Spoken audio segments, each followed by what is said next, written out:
অনেকেই ভাবে শহরের বাড়িতে কোনো কাজ নেই, শুধু গ্রামের বাড়িতেই কাজ। আমি তো সারাদিন কাজ করি, সময়ই পাই না, জানি না তো কি কাজ করি। কয়েকদিন যাবতই শরীরটা তো অনেক খারাপ। শরীর খারাপ থাকলেও তো লাভ নেই, রান্না বান্না করতেই হবে। সকাল সকাল উঠে ডাঁটা আলু দিয়ে মাছের ঝোল রান্না করলাম, আর লাউয়ের খোসা আর আলু ভাজি করে নিয়েছি। এখন ওর বাবাকে অফিসে দিয়ে দিয়েছি খাবার, আর এইদিকে বাবুর জন্য একটা ডিম পরোটা ভেজে নিতেছি। বেশিরভাগ দিনই দেখা যায় ফ্রিজে আমার 1-2টা করে রুটি বানানোই থাকে বাবুর জন্য। বাবু সকালে রুটিটাই বেশি পছন্দ করে। তো একটা দিদি ভাই বলেছিল আমার ছেলে বেশিরভাগ সময় এই ডিম পরোটাই বেশি খায়। আসলে আমার ছেলেটা ডিম খেতেই যায় না, তো যদি রুটির মাঝখানে এইভাবে ভেজে দিই তাহলে ডিমটাও খায়, রুটিটাও খাওয়া হয়, এই আর কি। আমরা তো আজকে সকালে ভাতই খেয়েছি। তো ছেলেকে উপর দিয়ে একটু টমেটো সস দিয়ে রোল করে দিব। আর এই খাবারটা আমার ছেলের অনেক বেশি পছন্দ, এর জন্যই দেখা যায় বেশিরভাগ সময় দেই। খাওয়া দাওয়া করে তারপর আর আজকে বসে থাকবো না। 2 দিন তো অসুস্থতার কারণে বেশ কাজ জমে গেছে। এই যে দুধটা উঠানো হইতেছে না, তো আজকে ভাবলাম যে এটা ছোট ছোট বোতলে উঠিয়ে রাখবো, তাই বালতিতে জল দিয়ে ভিজিয়ে রাখলাম। এখন বাজে 12টা, ভিজতে ভিজতে মানে বরফ গলতে গলতে সন্ধ্যা লেগে যাবে।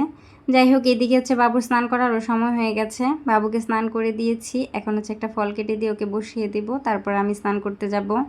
ঘরটাও মুছে নিয়েছি আমি। আজকে মোটামুটি অনেক শরীরটা একটু ভালো।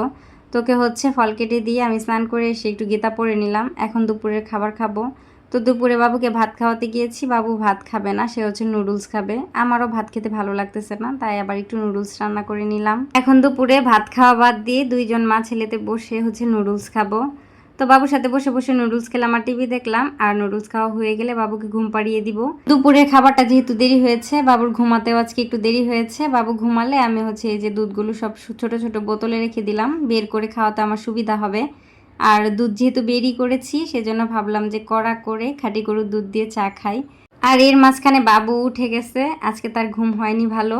তো যাই হোক, এখানে বেশি করে চিনি, দুধ আর চা পাতা দিয়ে কড়া করে 1 কাপ চা করে নিয়েছি। আর পাশের দিদি এসে মাত্র মিষ্টি দিয়ে গেল।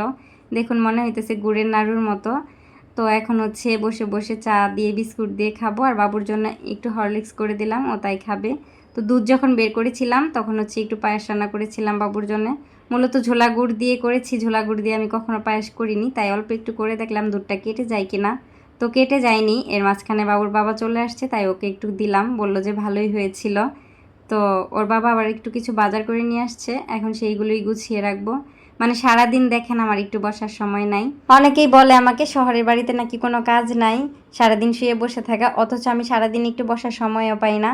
আসলে আমার কাছে মনে হয় শহর আর গ্রাম নেই, কাজ করলেই কাজ, আর কাজ না করলে সারাদিনই তো বসে থাকা যায়।